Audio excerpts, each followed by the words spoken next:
Il canto che affrontiamo, il 28°, è un punto di arrivo importante.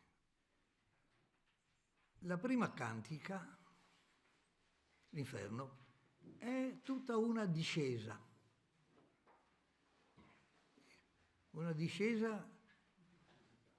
tremenda, un passaggio da girone a girone che fa vedere una serie orrenda di punizioni, di peccatori impenitenti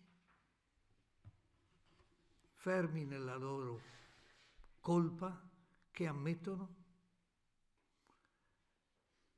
sanno che il loro destino è bloccato dalla loro volontà di non pentirsi, perché questo è il dramma, la loro volontà di non pentirsi,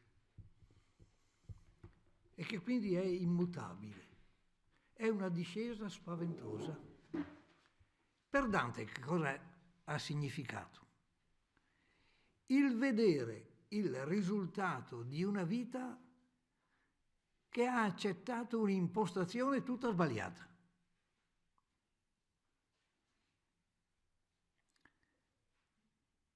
E siccome Dante compie la sua esperienza, ma sa di compiere un'esperienza che è a favore anche dell'umanità. E questo fatto di sentirsi responsabile per le doti che ha ricevuto di fronte all'umanità lo fa essere così autentico, veritiero, a non nascondere la verità tremenda della decisione di rifiutare il Dio, che questa è la colpa fondamentale, rifiutare Dio e la sua volontà, che è la rovina dell'uomo, in pratica questa colpa, la rovina dell'uomo.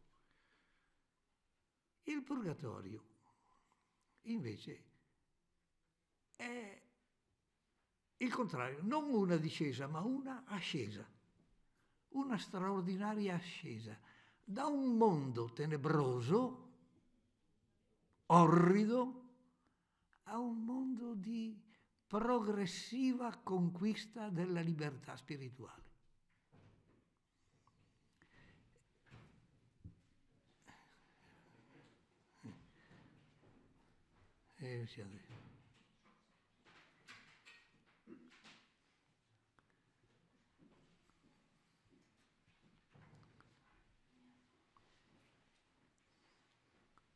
Si passa dal primo canto dell'Inferno, vi ricordate? Dalla selva oscura. Mi ritrovai in una selva oscura. Si arriva adesso nel Purgatorio, nel canto 28°, alla divina foresta. Da una selva oscura a una divina foresta. È tutto un cammino, ma il cammino di Dante nel Purgatorio è la conquista del superamento degli istinti, del liberarsi gradualmente dai vizi.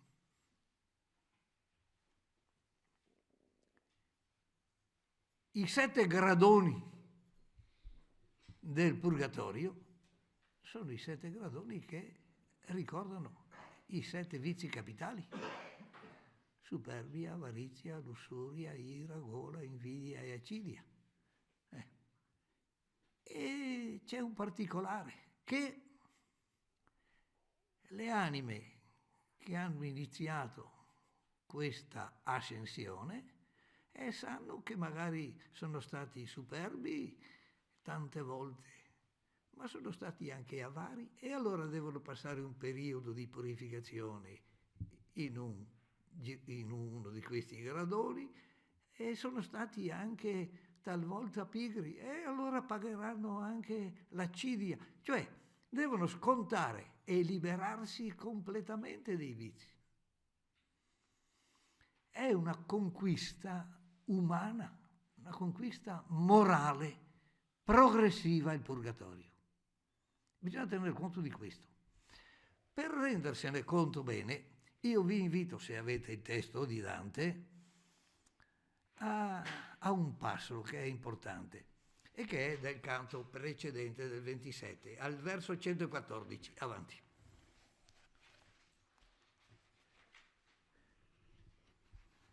Nel verso 114, vedete che è tra virgolette, chi parla è Virgilio.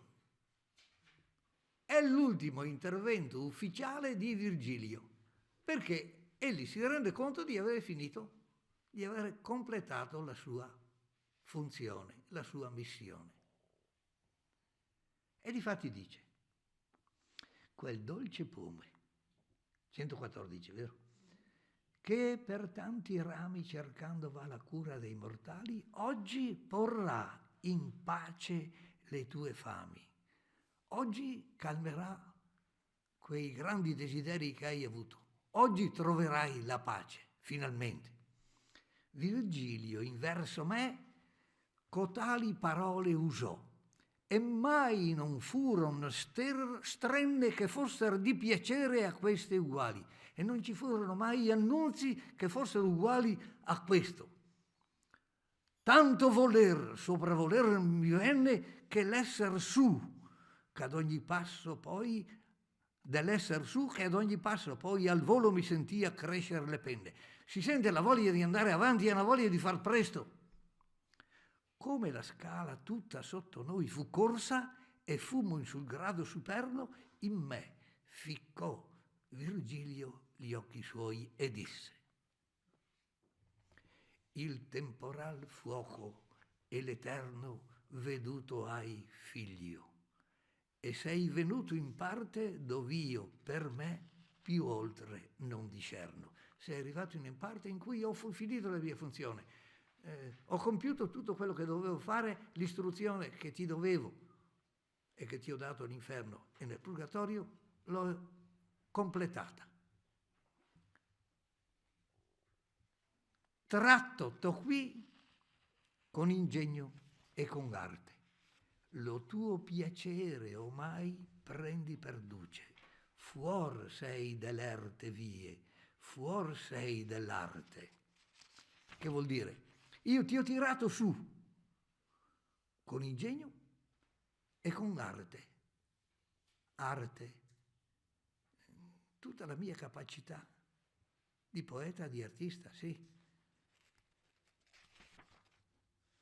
Ormai prendi per guida, che cosa? Pensate, il tuo piacere. Hai purificato talmente i tuoi desideri che quello che adesso vuoi è buono.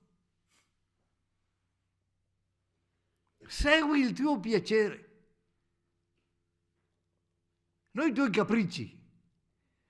Hai risanato la tua anima umanamente che non puoi non volere il bene. Sei fuori dalle strade erte, difficili, e dalle strade strette, le due parole sembrano un giochetto. Arte vuol dire strette, ecco. Sei fuori dalle strade ripide e dalle strade strette. Vedi il sol, vedi lo sol che in fronte ti riluce, vedi le erbette e i fiori e gli arboscelli che qui la terra sol da sé produce. Mentre che vegnan lieti gli occhi belli che lagribando a te venir mi fenno, finché non arriverai agli occhi belli, dice gli occhi belli, gli occhi di una donna che sono quelli che mi hanno fatto venire. E chi era? Chi era questa donna? Beatrice, l'abbiamo ricordata all'inizio, vero? Quella che nel canto secondo dell'inferno Dante ci fa capire perché era stato mandato Virgilio. E perché era stato mandato? perché donna è gentil nel cielo, c'è una donna gentile a cui hai fatto pena. È la Vergine Maria, la quale ha mandato chi? La santa che onoriamo oggi, Santa Lucia. E Lucia è andata da Beatrice e ha mandato Beatrice. Ed ecco che Beatrice è venuta da me e io sono intervenuto subito, disposto. 4 persone, a cominciare dalla Vergine Maria. Ecco, lui dice, quegli occhi belli che, lacrimando, piangendo, rappresenta la donna innamorata che soffre perché l'uomo amato ha perso il buon senso, ha perso il senno, è diventato un peccatore incosciente. E quindi ecco, doveva fare tutto questo lavoro Virgilio, farlo prendere coscienza della condizione miserevole in cui era e guidarlo a riavere una vita sana, una mente corretta, un'intelligenza che sa vedere la verità. Ti puoi sedere e puoi andare con elli. Non aspettare più, dir più nel mio cenno. Non aspettare, non ti dico più niente, non devo dirti altro. Libero, dritto, sano è il tuo arbitrio. La tua volontà adesso è libera, dritta e sana. E fallo fora non fare a suo cenno. E sarebbe un errore che tu non seguissi questa tua volontà ormai libera, dritta e sana. Perché io te, sovra te, corono e mitrio. Io ti incorono umanamente. Riconosco che hai recuperato la tua umanità intera, sana, e che la tua volontà è perfettamente risanata. Che razza di lavoro era stato? Ecco, tutto il purgatorio di Dante è questa operazione fantastica, fatta da Virgilio e che lui ha programmato. È piena poi di particolari ricchissimi. Il canto 27 che vi ho ricordato così è una meraviglia anche nelle altre figure che sono ricordate, la figura di Lia, la figura di Rachele, la vita contemplativa, la vita attiva, il sogno che è narrato poco prima. Io sono convinto che vi voglio invogliare a rileggerlo, ecco, perché è talmente straordinario anche quel canto. E la prima parte poi addirittura che è quella che ricorda che Virgilio gli dice adesso c'è bisogno, anzi c'è un angelo che appare all'inizio del canto 27 che gli dice se vuoi andare avanti c'è da passare una specie di cortina di fuoco. Dante dice no, non vuole cedere assolutamente, resiste in tutti i modi. Ma poi Virgilio adopera la carta giusta e dice, sta attento caro, tra Beatrice e te è questo muro. Se vuoi vederla, devi passare questo muro. E dicendoli così, Dante supera la barriera di fuoco che è il fuoco che purifica, il fuoco che purifica. Bene, finito il canto 27, noi ci troviamo improvvisamente, è già la prima parola che troviamo, dimentica che non c'era poi Virgilio da solo, c'era anche un altro poeta che si chiamava Stazio. Però dice vago. Leggo. Vago già, di cercar dentro ed intorno la divina foresta, spessa e viva, che agli occhi temperava il nuovo giorno, senza più aspettare lasciai la riva, prendendo la campagna lento su per lo suolo, che d'ogni parte auliva. Un'aura dolce, senza mutamento avere in sé, mi feria per la fronte non di più colpo che soave vento, per cui le fronde tremolando pronte tutte quante piegavano alla parte la prim'ombra gitta il santo monte, non però da lor esser dritto sparte tanto che gli augelletti per le cime lasciasse adoperare ogni lor arte, ma con piena letizie l'ore prime cantando riceviano intra le foglie che tenevan bordone alle sue rime, tal qual di ramo in ramo si raccoglie sulla pineta in sul lido di chiassi quand'eo lo scilocco fuor di scioglie. Un inizio portentoso, ecco, vago, desideroso di vedere, curioso, vago, desideroso di cercare dentro ed intorno la divina foresta spessa, densa e viva che moderava, temperava la luce del giorno, agli occhi miei. Io, senza più aspettare, lasciai la riva, entrando dentro alla campagna, lento, lento, per vedere tutto come al solito, su per lo suol che d'ogni parte olezzava. Dunque, l'impressione visiva è la prima, ma la seconda del profumo della selva, della divina foresta. Un'aura dolce, senza mutamento avere in sé.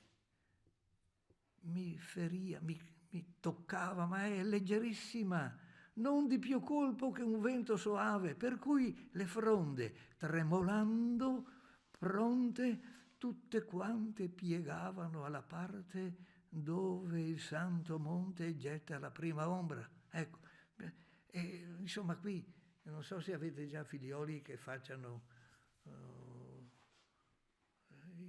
che debbano trovare le figure retoriche, come fanno adesso i professori che domandano di scrivere tutte le figure retoriche che ci sono in questa poesia, che è una cosa disperante, vero? Scriverle tutte e trovarle tutte, la metonimia, le allitterazioni, le assonanze, l'enjambement, ma qui dentro ci sono tutte.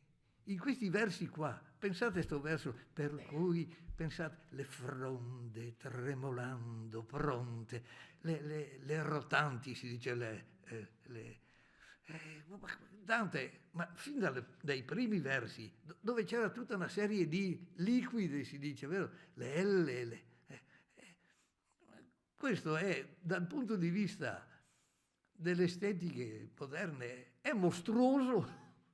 Mostruoso. La tua edizione del Pasquini le segnala nelle note una dietro l'altra, tutte quante, che fa impressione perché i grandi critici vogliono anche rendersi conto perché c'è questo effetto straordinario, che noi le troviamo belle, sì, ma c'è un motivo per cui Dante ha ottenuto questo effetto, perché ma lì vuol dire che lui era un tale artista che la materia la trasformava continuamente. Non però, dice, dal loro essere dritto sparte tanto che gli augelletti, adesso ti fa vedere il movimento degli uccelletti che si muovono nella foresta, smettessero di cantare, cantavano, lui sente cantare, quindi movimento del vento, profumo, ho detto, canto, non solo, ma arriva anche, vero, a dirci che c'è un sottofondo di canto. Cos'è questo sottofondo di suono? Il bordone. Tu che te ne intendi, vero, che è il tuo mestiere, è quel suono sempre sotto, mentre tutto il resto di note e di voci è messo, ma lo sottintende. E Dante adopera proprio il termine tecnico. Qui quando, ma gli uccelletti che cantano con piena letizia, quindi si sente anche la felicità, la piena letizia, cantando le ore prime del giorno. Qualcuno interpretava le aure, no, vuol dire proprio le ore, le prime delle ore del giorno. le prime ore del giorno incantavano anche Leopardi. Dopo vi leggerò il passo di Leopardi, che era proprio incantato anche da questi aspetti e che ha pensato nel suo più bel dialogo, il dialogo sugli uccelli, vero? Ricorda proprio questo aspetto che di prima mattina cantano gli uccelli con felicità, dice. Riceviano in terre fronde che tenevano Bordone questo accompagnamento sotterraneo alle sue rime, tal qual di ramo in ramo si raccoglie, così come si sente, e c'è una delle esperienze che lui ha fatto dove? A Ravenna, nella pineta di Ravenna, sul lido, vicino al lido di Chiassi, che è classe. Ravenna era uno dei due grandi porti dell'impero romano. Ravenna e Miseno sul Tirreno, vicino a Napoli, i due grandi porti. E classe, flotta vuol dire, sul lido della flotta, capite? Sul lido di classe, e lì c'è questa grandissima pineta, e lui che vive da queste parti anche, che le ha girate queste parti di Ravenna, e c'è morto poi anche, vero? Sul lido di classi, quando Eolo, il dio dei venti, scioglie lo scirocco. E adesso vediamolo procedere. Già m'avean trasportato i lenti passi dentro alla selva antica, tanto che io non potea riveder ond'io mi intrassi. Era già andato avanti. Sentite qua, ecco, l'enjambement, tanto che io non potea, bisogna andare a capo, no? Non potea ritener dov'io m'entrassi. Ed ecco, più andar mi tolse un rio che in ver sinistra con sue picciole onde piegava l'erba che in sua ripa uscio. Un ruscello che verso sinistra con le sue piccole onde piegava l'erba che era sulle sue rive. Tutte l'acque che son di qua più monde parriano avere in sé mistura alcuna verso di quella che nulla nasconde. Tutte le acque che sono sulla terra, sulla nostra terra, sembrerebbero avere una mescolanza, essere sporche rispetto a quella che non nasconde nulla, che è limpidissima.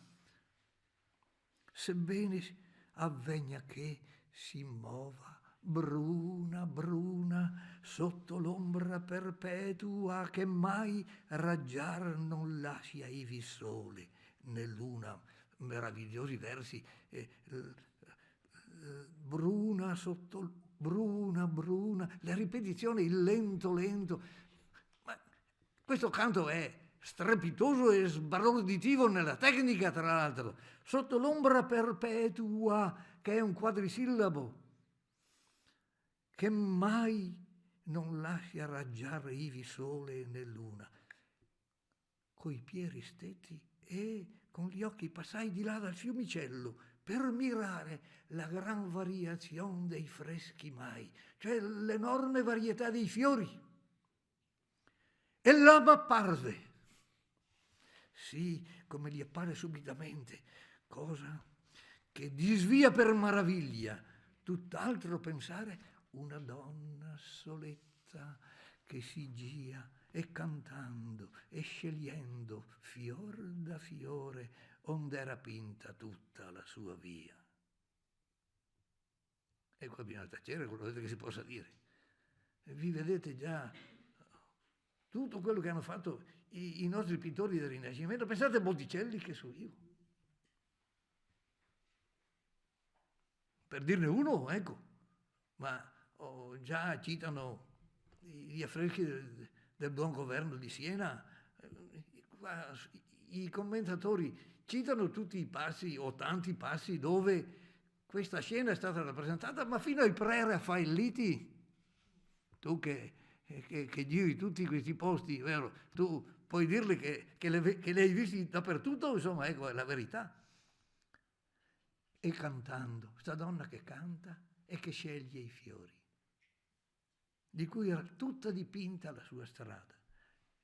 E lui si rivolge: deh, bella donna, che ai raggi d'amore ti scaldi. Si vede che sei innamorata.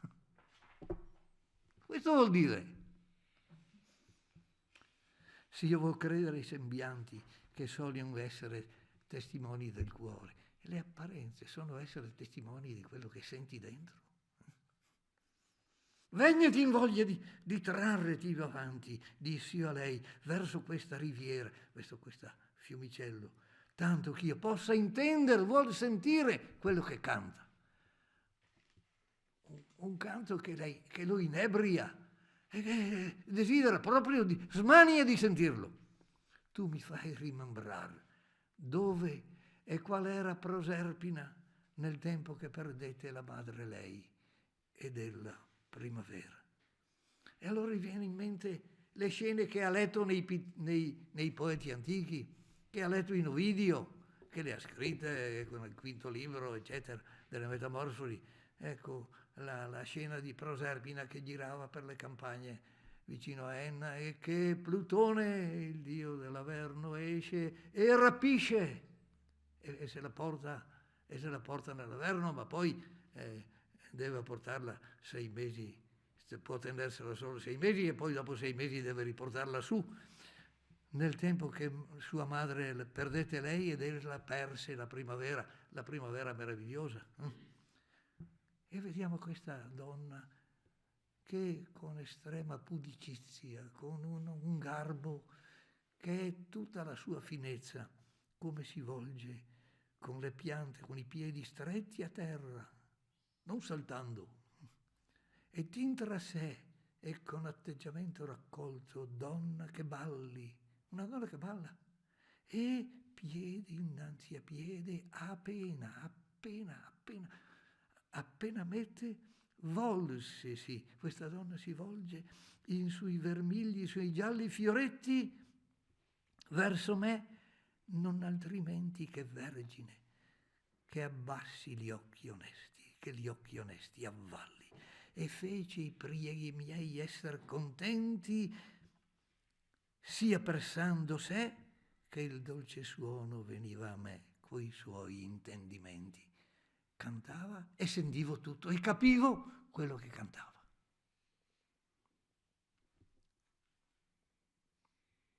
Tosto che fu là, dove l'onde sono bagnate già dall'onde del bel fiume, di levar gli occhi suoi mi fece dono. Il dono, ecco, mi mostrò i suoi occhi, mi fece vederla in faccia. È un dono. Sì, io dico sì. Ma dico qua a queste mie allieve che non capivano che io ero incantato dei loro occhi, sì, lo devo dire. Che sono testimoni del cuore, dice Dante, l'abbiamo appena detto. Gli occhi, ma gli occhi di una donna non sono i nostri occhi di uomini, dai, è inutile che diciamo bugie.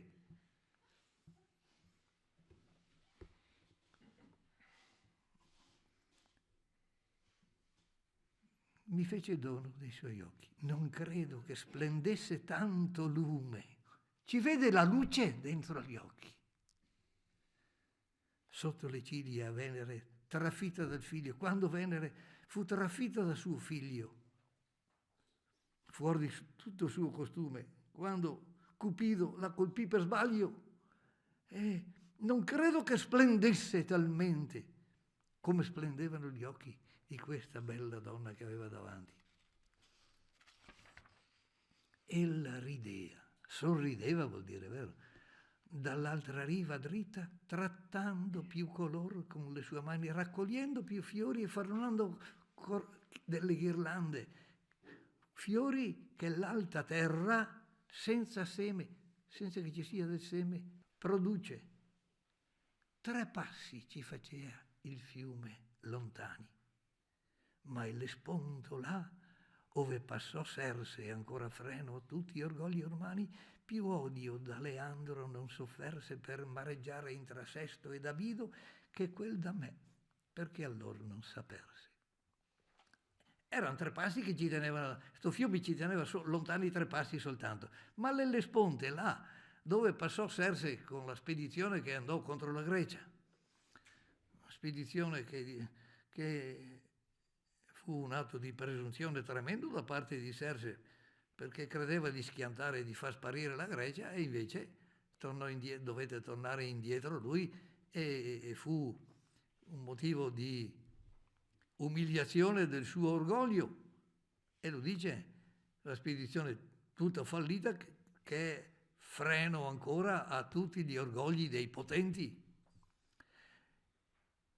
Quella distanza dell'Ellesponto, e qua ricorda un'altra leggenda. Quel tratto dell'Ellesponto che un uomo innamorato, un giovane innamorato, percorreva a nuoto per andare a trovare Ero, la sua ragazza, che era al di là dell'Ellesponto. E andava e veniva lui. E però una volta una tempesta lo fece annegare. Quel tratto di mare non fu più odiato da Leandro per il fatto di mareggiare tra Sesto ed Abido, che sono le due località, una da una parte e una dall'altra, che quel tratto di Fiumicello, perché allora non si aperse. Lui avrebbe voluto che si aprisse, che si aprisse come il Mar Rosso, ecco, addirittura. Ma la donna parla. Voi siete nuovi e forse perché io rido. Finora avete sentito che parla solo di se stesso, ma lei parla invece voi, perché vede che ci sono anche gli altri due poeti. Cominciò ella in questo luogo, eletto all'umana natura per suo nido, maravigliandoti envi alcun sospetto, ma luce rende il salmo delectasti che puote disnebbiar vostro intelletto. Voi siete nuovi e non avete pratica del posto, e forse per il fatto che io sorrido in questo luogo scelto per suo nido, per l'umana natura, è il posto, è il paradiso terrestre che Dio aveva creato all'uomo perché ci stesse. Questo posto qui era stato scelto come nido per la natura umana.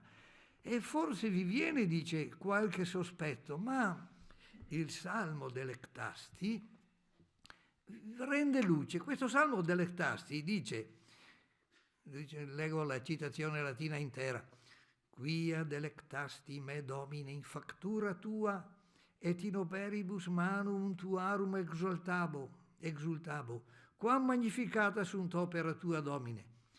Dunque vuol dire, poiché tu mi allieti dei tuoi atti, cioè del prodotto della tua creazione, o Signore, e esulto per l'opera delle tue mani, come sono grandi le tue opere, Signore. Questo salmo è l'espressione naturale della felicità e del ringraziamento dell'uomo che si vede di fronte alle meraviglie della natura. E tu che sei davanti, tu Dante che sei davanti agli altri due, e mi pregasti, di s'altro vuoli udir, ch'io venni presta ad ogni tua questione, tanto che basti. Tu che sei davanti, di se vuoi sentire qualche altra informazione, che io sono disposta, presta il francesismo, disposto vuol dire ad ogni tua domanda quanto è sufficiente. L'acqua, dissi io, e il suon della foresta impugnan dentro a me novella fede di cosa che io udii contraria a questa. L'acqua che vedo e il suono, il rumore della foresta mi mettono un dubbio, vanno contro a una opinione di qualcosa che io sentii diversa da questa. E lei risponde subito: ondella, io dicerò come procede per sua cagione ciò che a mirarti face, e purgherò la nebbia che ti fiede. Io ti dirò, ti spiegherò perché si avviene così per causa propria quello che ti fa stupire, e ti libererò dalla nebbia che ti impedisce di vedere bene la verità. E comincia con una solennità lo sommo ben, che solo a sé piace, fe l'uomo buono e a bene. E questo loco diede per arra a lui di eterna pace, di una solennità straordinaria, grandiosa. Il sommo bene, Dio, che solo a sé piace, vuol dire che è motivo di felicità a se stesso, felicità che non potrebbe venirgli da nessun altro, perché è la felicità in sé, è il bene in sé. E gode di questa felicità e ha voluto parteciparne l'umanità. Questa è la meraviglia. E ha creato l'uomo buono e tale da fare il bene, capace di fare il bene. E gli diede questo luogo, questo paradiso terrestre, come caparra di una pace eterna. Glielo diede come anticipo. Dunque una terzina meravigliosa, con un inizio solenne, ma per dire che quello che ha voluto Dio per l'uomo l'ha fatto buono e l'ha fatto capace di fare bene. E gli ha dato questo in anticipo di quella pace che Dante nomina tante volte. Lui aveva cercato la pace dell'anima e aveva sempre stentato a trovarla. E adesso sta arrivando alla pace. Per sua difalta, l'uomo, per sua colpa, vuol dire, per suo errore, qui dimorò poco. Per suo errore, lo ripete, questa è l'anafora, vero? Nelle figure retoriche. In pianto ed in affanno cambiò onesto riso e dolce loco, e dolce gioco. Ecco, ha cambiato con il suo peccato quello che poteva essere onesta felicità e piacevole gioco, l'ha cambiato in pianto e in affanno. Il peccato ha rovinato tutto. E adesso spiega anche la causa. Perché il turbar che sotto da sé fanno l'esalazione dell'acqua e della terra, che quanto possono dietro al calor vanno, all'uomo non facesse tanta guerra, questo monte salio verso il ciel tanto e libero né indi né d'indi ove si serra. Dunque, i versi sembrano complicati, ma non lo sono tanto, vedrete che sono più semplici di quello che pare.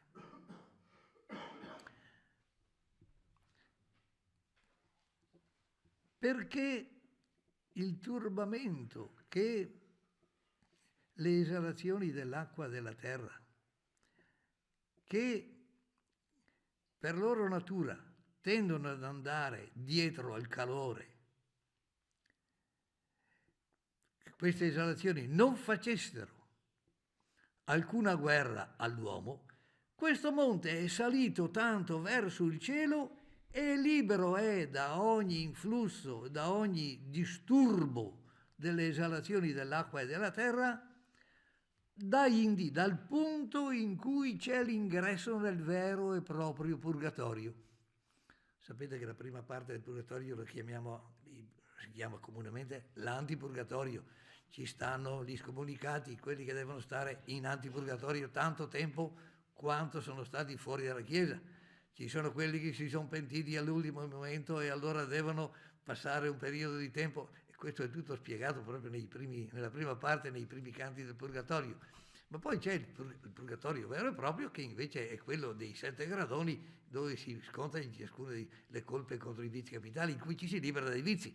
Ecco, dunque, questo monte si è alzato tanto per essere libero da tutti questi disturbi. Ora, poiché in circuito tutto quanto l'aereo si volge con la prima volta, se non gli ha rotto il cerchio del canto, in questa altezza che è tutta disciolta nell'aria vivo, tal modo percuote e fa sonar la selva perché è folta, e la percossa pianta tanto puote che della sua virtute l'aura impregna, e quella poi girando intorno scuote, E l'altra terra, secondo che è degna per sé e per suo cielo, concepe figlia di diverse virtù, diversa legna. Lo spiego subito. Dunque, ora, poiché l'aere del verso 104 vuol dire l'atmosfera, si muove tutta quanta, gira tutto attorno a questo monte, se non trova impedimenti, se il cerchio non è impedito in qualche parte, questo movimento dell'atmosfera percuote, cioè batte, urta contro la cima del monte, che urta nell'aere vivo e fa risuonare la selva così tutta folta com'è, e la pianta percossa della selva ha tale possibilità che dalla sua virtù seminale o generativa, impregna l'aria, e quest'aria scende e andrà sulla terra, e poi girando questa atmosfera scuote tutto sto influsso e sta aria piena di semi che cadono nell'altra terra, la quale, secondo che è degna, per sé e per il cielo e per il flusso celeste in cui si trova, per la zona rispetto alle stagioni in cui si trova, concepisce e figlia, fa nascere diverse legna, cioè piante diverse con diverse capacità. Vuol dire semplicemente questo. Il movimento dell'atmosfera è tale che il suo influsso poi si diffonde sull'altra terra, quella abitata dagli uomini. Tenete conto che il Purgatorio è su una grande isola ed è un monte che si eleva altissimo, ed è circondata da un emisfero di acque. L'altra parte invece è tutta terra. L'atmosfera porta questo influsso di semi di tutte le piante della divina foresta, e pare, e la nomina anche nel canto 27, che le piante nascono tutte naturalmente. Non è vero, tutte quante nascono perché dal movimento dell'atmosfera che si impregna di tutta quella capacità seminale di semi, ecco, le piante nascono dappertutto e ce n'è un'abbondanza grande. Non parrebbe di là, poi meraviglia, udito questo, quando alcuna pianta senza seme palese vi si appiglia. Non dovete meravigliarvi, dice, se nella vostra terra vedete sorgere una pianta che non avete piantato. L'influsso viene da più alto. È stupefacente, dice, vero? E devi sapere che la campagna santa dove tu sei, d'ogni semenza è piena, e frutto ha in sé che di là non si schianta. Ecco. E ha la capacità di agire e di far produrre frutti e risultati.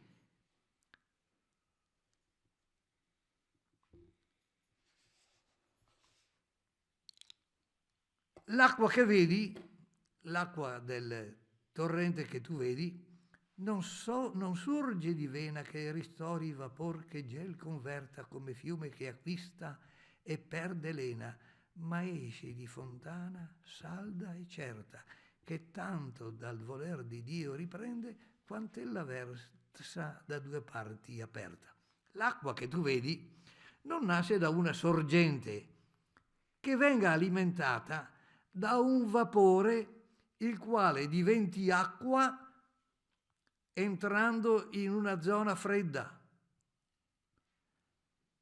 come l'acqua che un fiume può avere comportata grande o comportata piccola, come un fiume che acquista acqua abbondante o che perde lena, che ha maggiore o minore portata, ma esce da una fontana salda e certa, che tanto dal voler di Dio riprende, quant'ella versa da due parti aperta.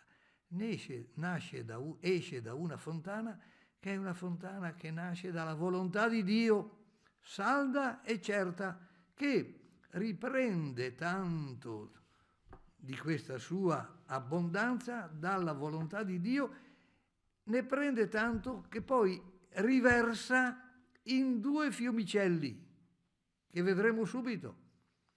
Ne versa in due parti.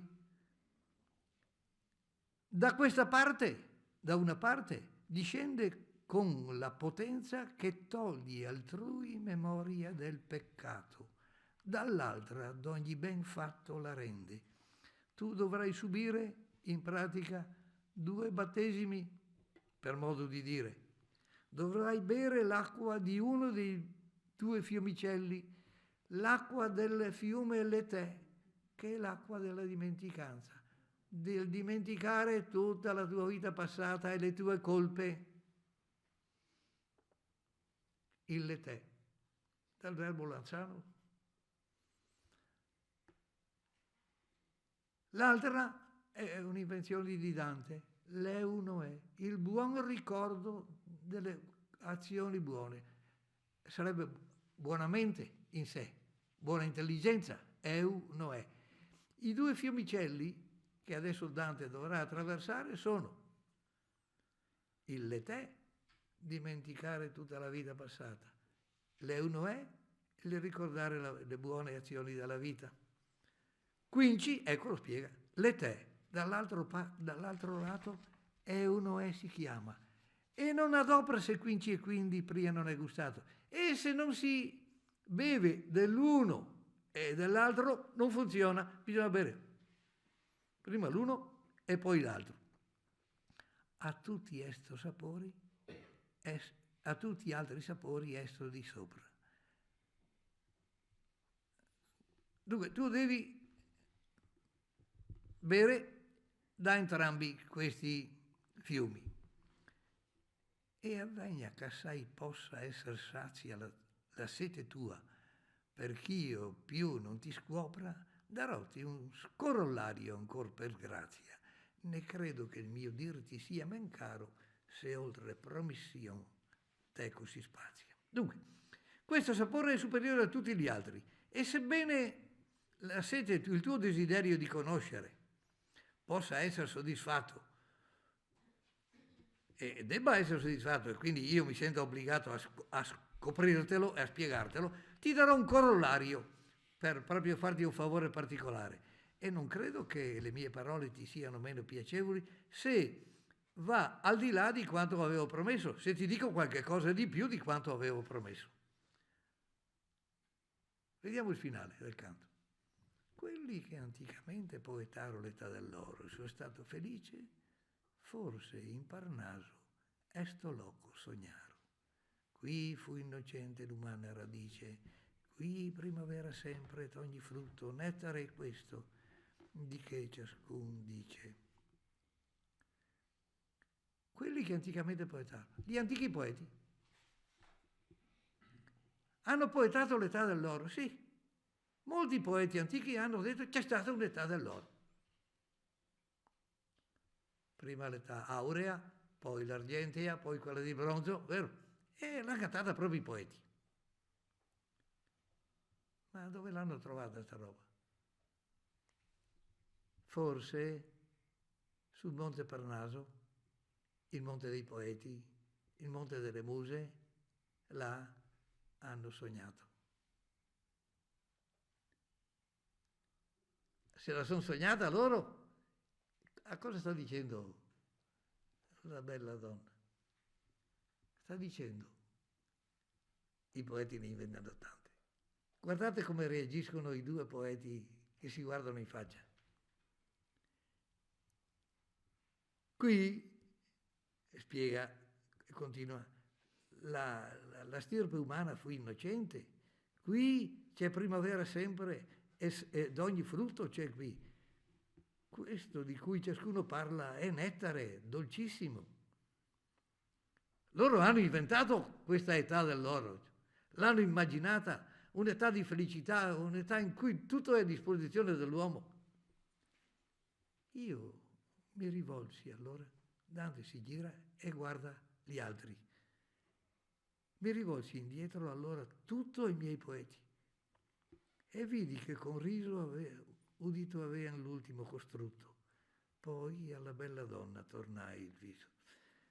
Vidi che sorridono perché dicono sì, abbiamo seguito l'ispirazione che ci ha fatto pensare a queste cose, ma in realtà che cosa ne sapevamo noi della natura dell'uomo? Che cosa sapevamo noi del paradiso terrestre? Che cosa sapevamo noi di un periodo di felice? Ce lo siamo immaginato. Ecco, loro sorridono di se stessi. È un caso rarissimo di ironia partecipata da Dante ai poeti che lo accompagnano, a Virgilio e a Stazio. Vi siete accorti che sono due parti diversissime in questo canto? C'è una parte che il Croce ha chiamato la parte idillica, i primi 69 versi, che sono la descrizione della selva. 69 versi. Ma poi, se si guarda bene, non è che l'atteggiamento della donna... E chi è poi questa donna? Non ci siamo soffermati. Il nome della donna lo si trova nell'ultimo canto del Purgatorio. Il nome della donna è Matilda. E chi è sta Matilda? Allora nasce tutta una enorme questione in mezzo ai dantisti. È Matilde di Canossa. È il primo nome che salta fuori dappertutto. Matilde di Canossa. Ricordate Matilde di Canossa è la grande proprietaria di quella regione della Emilia che vede l'imperatore Enrico IV dover andare a aspettare 3 giorni di penitenza, vero? E impegnarsi a cambiare politica. È possibile che volesse dire questo? Allora i dantisti hanno cercato, ce ne sono delle altre, Matilde, parecchie Matilde mistiche, ma per dirvi la ragione, per dirvi quello che si pensa, è un'invenzione di Dante, sta creatura qua. È un'invenzione di Dante che nei 6 ultimi canti ha una presenza autentica. Ma quindi cercare ragioni sufficienti per giustificare anche la prima Matilde, quella di Canossa, sembra che non ci siano, perché se c'era un uomo che voleva l'impero, e chi era Enrico IV se non un imperatore? Quindi Matilde pretende l'umiliazione dell'imperatore, ma Dante non voleva l'umiliazione dell'imperatore. Se si pensa al canto sesto che avete riletto, qualcuno di voi ha riletto preparandosi per la volta scorsa e dopo vi siete trovati con la delusione che io avevo combinato l'11°, vero? Ma dico, voi vi siete accorti che se c'è uno che sostiene l'impero è Dante? Dante lo sostiene dappertutto l'impero. Le due grandi realtà sono la Chiesa e l'impero, non si scappa. No. Il canto di Sordello, e se arriveremo, se arrivassimo al canto sesto del Paradiso, il canto di Giustiniano, e di chi parla? Cesare fui e son Giustiniano, cioè il grande imperatore. Bene, Dante vuole un imperatore del Sacro Romano Impero, lo vuole. Quindi scartata del tutto Matilde di Canossa. Ma ecco, questo canto è pieno di tanti altri motivi, alcuni ve li ho accennati, altri me li sono scritti apposta perché sarebbe un delitto tirar dritto in maniera troppo rapida, ecco. E allora alcuni ve li accenno rapidamente. Vi ho accennato che il fatto che nel Purgatorio Dante compie un'autentica purificazione. E quali sono gli elementi essenziali di questa purificazione? Sono 3. La preghiera, la meditazione e la penitenza. Tutto il purgatorio è preghiera, meditazione e penitenza. Se voi vi rileggete canto per canto, voi trovate la preghiera, la meditazione e la penitenza. La meditazione che cosa riguarda in particolare? In ogni cornice del purgatorio voi sapete che ci sono scene del vizio punito e dall'altra scene della virtù premiata. La meditazione deve portare a considerare il modo di evitare il vizio e di guadagnare invece la virtù opposta al vizio.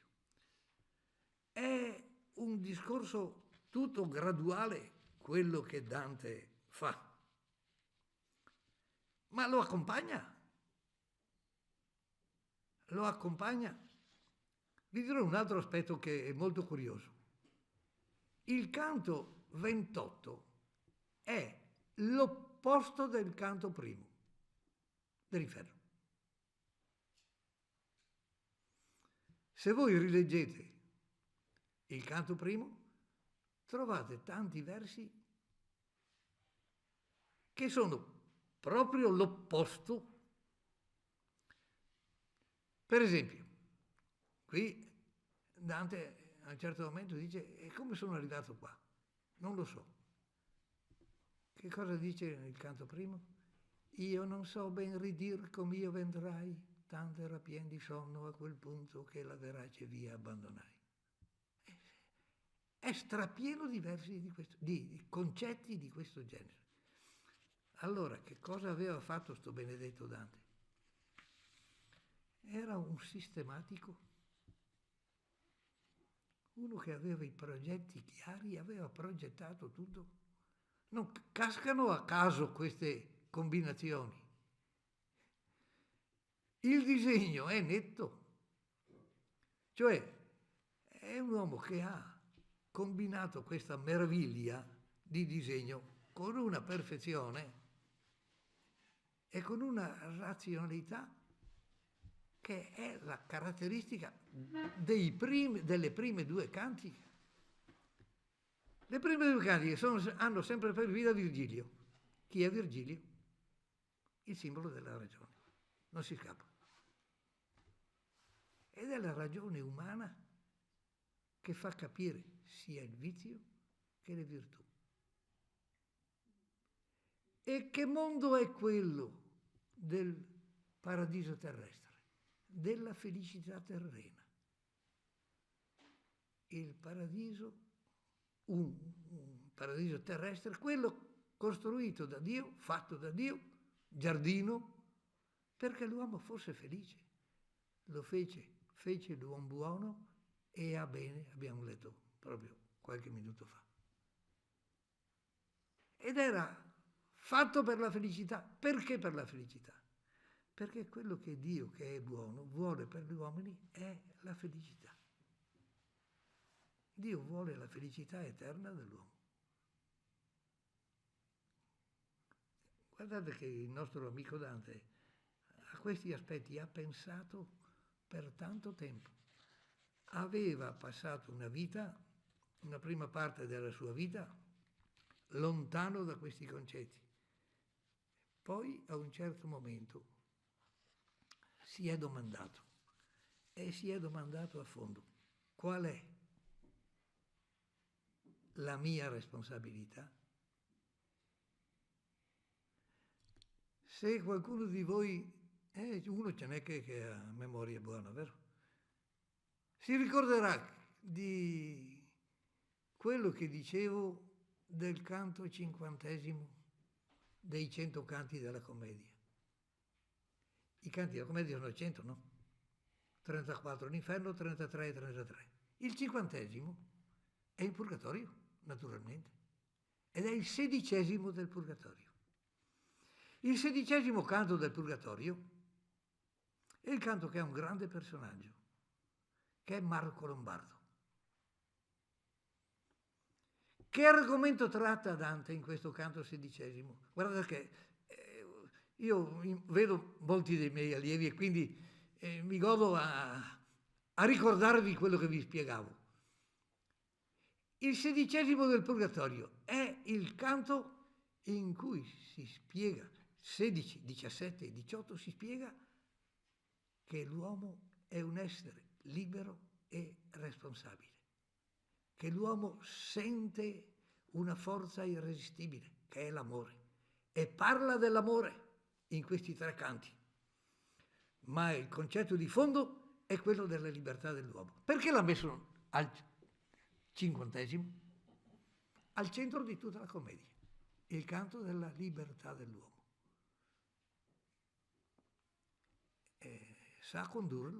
Sa condurci per mano, ma lo mette proprio nella parte centrale per dire: ricordati, uomo, sei un uomo libero.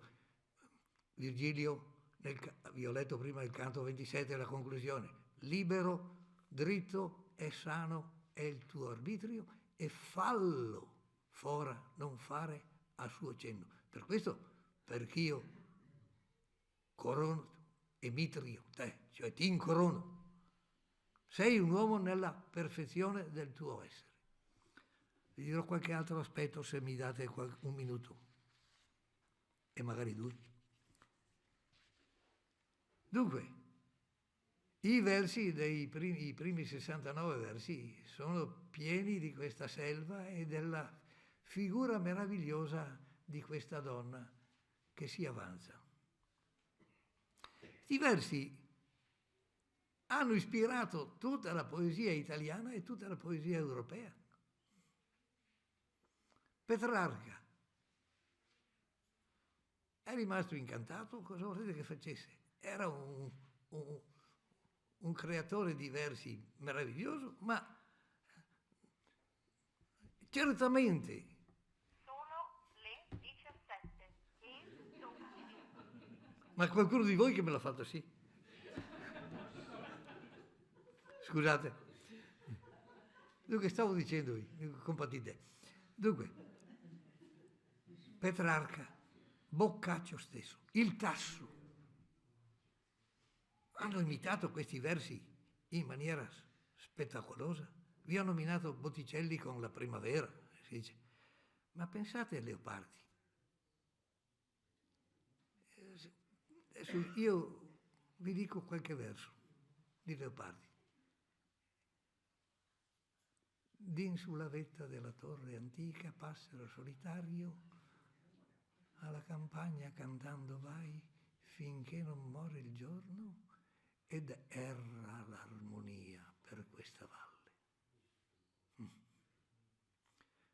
Primavera d'intorno brilla nell'aria, per li campi esulta, sì che a mirarla intenerisce il cuore. Vi viene in mente? Odi greggi belar, muggire armenti, altri augelli contenti per lo libero ciel fan 1000 giri, pur festeggiando il lor tempo migliore. Guardate che sembrano tirati fuori, ecco, da queste situazioni. Sì, lo ammettono tutti, non c'è bisogno di dire, ecco, sono stati talmente un'ispirazione per tutti che vi accennavo a Leopardi prima e mi sono tirato giù le parole che lui ha scritto nell'elogio, ecco.